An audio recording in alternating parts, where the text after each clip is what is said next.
ఏ పనికిమాలిన వెధవ రాసింది ఇది? ఒక్క అక్షరం ముక్క కూడా అర్థం కావడం లేదా? అయ్యో సార్, అది నేనే రాశాను. నువ్వా? రిపోర్ట్ రాసే విధానం ఇదేనా? అదేమిటంటే సంఘటన జరిగిన 3వ రోజున పై అధికారులకి ఒక రిపోర్టు వెంటనే పంపాలని చెప్పినందువల్ల తొందరగా నేను పాత సంఘటనని ఏదో రాసేసి పంపించేశాను. అందువల్ల ఇంతకీ మీరు సడన్ గా ఇక్కడికి రావడానికి కారణం ఈ కేసు విషయమేనా? పనిష్మెంట్ కింద పంపించారనుకో. ఈ మధ్య జరిగిన విషయం మీద తెలుసుకుందామని. అలా అయితే మీరు ఇప్పుడు చదివినంత మర్చిపోండి సార్. ఏం జరిగిందో నేను చెబుతాను. చెప్పు. అదేమిటంటే ఆ రోజు ఈ సంఘటన జరగడానికి ముందు రోజు రాత్రి ఒక కాలేజీ లెక్చరర్ని మన రాఘవన్ సారు రోడ్డు మీదే కొట్టి చంపేశారు. ఎందుకలా చేశారో ఏమీ అర్థం కాలేదు, కానీ ఆ లెక్చరర్ అక్కడే చనిపోయాడు. ఆ తరువాత అక్కడి నుంచి ఆయన స్టేషన్కి వచ్చే దారిలోనే ఇలా జరిగి ఉంటుందని అనుకుంటున్నాను. రాఘవన్ సార్ని ఎవరో దారిలోనే అడ్డుకుని చంపేశారు. తీవ్రవాదులే చంపుంటారు. అలానే ఎవరు చెప్పారు? వాళ్ళ దాడిని చూస్తేనే అర్థమవుతుంది సార్. బుల్లెట్స్ తో కొట్టి బాడీని జల్లెడి చేసేశారు.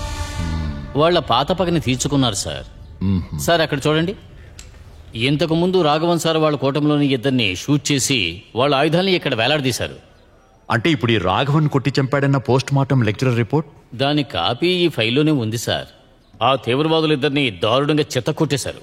వాళ్ళు ఊపిరాడగా చచ్చిపోయారు. మధ్యలో ఈ ఐజీ వాళ్ళ అమ్మాయి అబ్బాయి వచ్చారు కదా, అది ఆ దేవుడికే తెలియాలి సార్.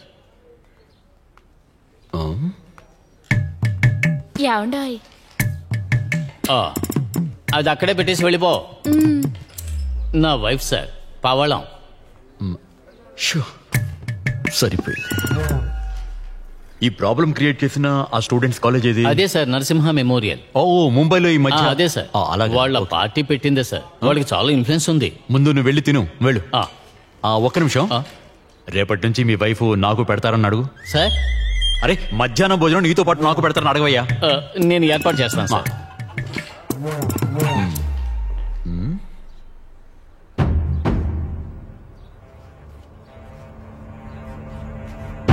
కాళీపురంలోని పక్కనున్న ఏరియాస్లోను అగ్రికల్చరల్ ఏరియాని కొన్ని సంస్థలు బ్యాన్ చేయాలనుకున్నాయి. పోయిన డిసెంబర్లో మనం ఇచ్చిన డెమాన్స్ట్రేషన్ రిపోర్ట్ ని ఆ రోజు ఆర్టీఓలో ఒక పాజిటివ్ యాక్షన్ తీసుకుంటామని మాటిచ్చారు. బట్ ఏ ఒక్కటి చేయలేదు. ఇప్పుడక్కడ 237 కుటుంబాల్లో 100కు పైగా కుటుంబాల్లో ఒకరిద్దరికి డిసెబిలిటీస్ ఏర్పడ్డాయి. ఇందులో 70% చిన్నపిల్లలే.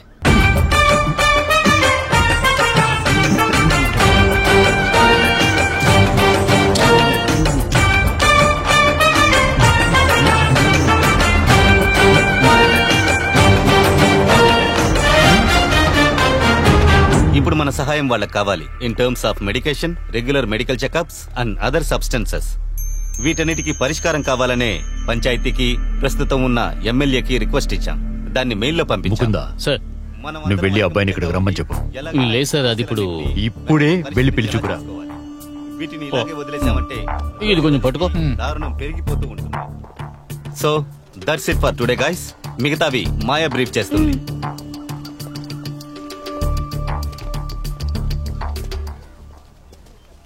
అంటే నువ్వేనా జగన్ మేనన్వి? అవును. విషయం ఏంటి? కొంచెం స్టేషన్ వరకు రావాలి. కొత్తగా వచ్చిన సర్కిల్ మిమ్మల్ని రమ్మన్నారు. మీ ప్రిన్సిపాల్తో ఆల్రెడీ చెప్పాం. ఆ రోజు స్టేషన్ బయట చాలా పెద్ద గొడవ చేసావు కదా నువ్వు. దాని గురించి విచారించడానికే. వారెంట్ ఉందా? వారెంట్ రెడీ చేద్దాంరా. మర్యాదగా రారా. హే మిస్టర్, ఇది కాలేజ్. తనపై నుండి చేయి. ఓహో, అంటే నీ మీద చెయ్యి వెయ్యొచ్చా? ఎక్కడ చెయ్యి వెయ్యాలో చెప్తే చాలు. హలో, ఏంట్రా మీరిద్దరూ రోజు కింద మీద పడుతూనే ఉంటారు కదా, ఎన్నిసార్లు ఎవరికి తెలుసు?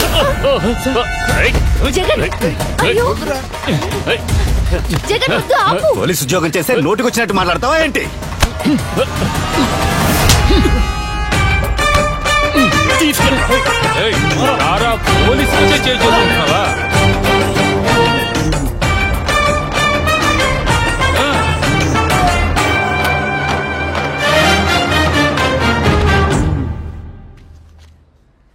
కావాలంటే ఒకటి తీసుకొట్టు. కొట్టానంటే మీరు నన్ను దేన్ని బేస్ చేసి కస్టడీకి తీసుకున్నారు? మేము ఈ స్టేషన్ ని చుట్టుముట్టింది ఇట్ వాస్ డిస్టర్బ్డ్. నిన్ను తీసుకొచ్చింది అందుకు కాదురా, ముకుందని మీద చెయ్యి వేసినందుకు. కానీ అతను Shut up! You bloody.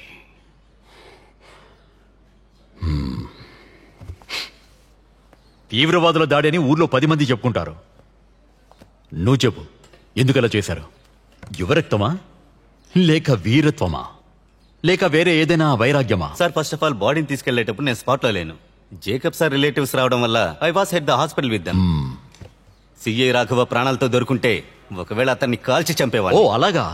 పోలీసులు అనుకుంటే ఏమైనా చేయొచ్చా? ఒకరిని చంపేసి ఏదో ఒక కారణం చెప్పారు. ఎక్కువగా మాట్లాడుకో. వీరత్వంతో వ్యానికి నిప్పంటించింది నువ్వే కదా. అందులో కాలిపోయింది సిఐ యొక్క బాడీ మాత్రమే కాదు. సార్, దయచేసి నా మాట వినండి. అప్పుడు ఇది చెప్పు చెప్పు, వింటాను. ఇంతకు మించి మీరు నన్ను క్వశ్చన్ చేయాలంటే వారెంట్ ఇష్యూ చేయాలి. రూల్స్ అండ్ రెగ్యులేషన్స్ నాకు కూడా తెలుసు. ఊరికే బెదిరించకండి. ఏంట్రా రూల్స్ రెగ్యులేషన్స్? ఏంటి బెదిరించేది? సార్ ఏంటి?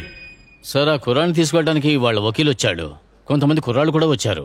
వారెంట్ ఏమీ లేకుండానే మనం... సరే, తీసుకెళ్ళమని చెప్పు. రారా. నెక్స్ట్ టైం వారెంట్తో పాటు వచ్చి చూస్తాను. ఆ కాలిపోయిన వ్యాన్ లో 6 పోలీసులతో పాటు ఈ ఇద్దరు ఉన్నారు. ఇందులో ఉన్న ప్రియా ఫోన్ నెంబర్ నుంచి లాస్ట్ కాల్ వచ్చింది నీ ఫోన్ నెంబర్కే.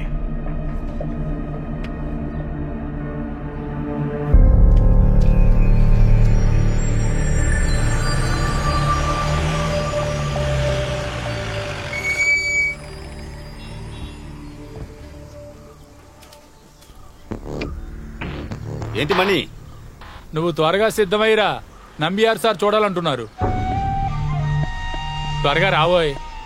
నువ్వు ఫోన్లో దొరకలేదనే సార్ నన్ను పంపించారు. ఒకసారి వెళ్ళి చూసిరారా, పిలిచారుగా.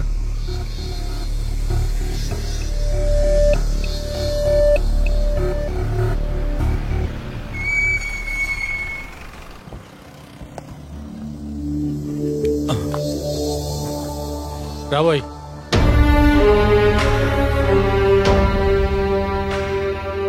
రాజగన్ రా, వచ్చి కూర్చో. ఏంటి, పోయిన సెమిస్టర్ రిజల్ట్స్ వచ్చాయా? పర్వాలేదు, 75%. పోలీస్ కాలేజ్కి వచ్చి నిన్ను తీసుకెళ్లారని నాకు చాలా లేటుగా తెలిసింది. అందుకే లాయర్ రావడానికి లేట్ అయింది. కేసేమీ ఫైల్ చేయలేదు. మేము ఆ రోజు ఆ స్టేషన్ మీద... అది మంచికేలే. ఒక్కోసారి పోలీస్ స్టేషన్ మెట్లు ఎక్కి దిగేటప్పుడు కాకి మీద ఉన్న భయం కాస్త పోతుంది. It's a good exposure.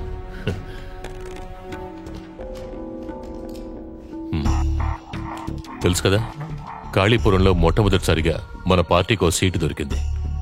నువ్వు నా వెనకే ఉండాలి. నువ్వు అంటే నువ్వు, నీ కుర్రాళ్ళు కూడా. మీకు పాలిటిక్స్లో పెద్దగా ఇంట్రెస్ట్ లేదని నాకు తెలుసు. కానీ ఇక్కడున్న లోకల్స్ మధ్య, కాలేజ్ స్టూడెంట్స్ మధ్య మీకున్న ఇన్ఫ్లుయెన్స్ నాకు ఎంతో ఉపయోగపడుతుంది.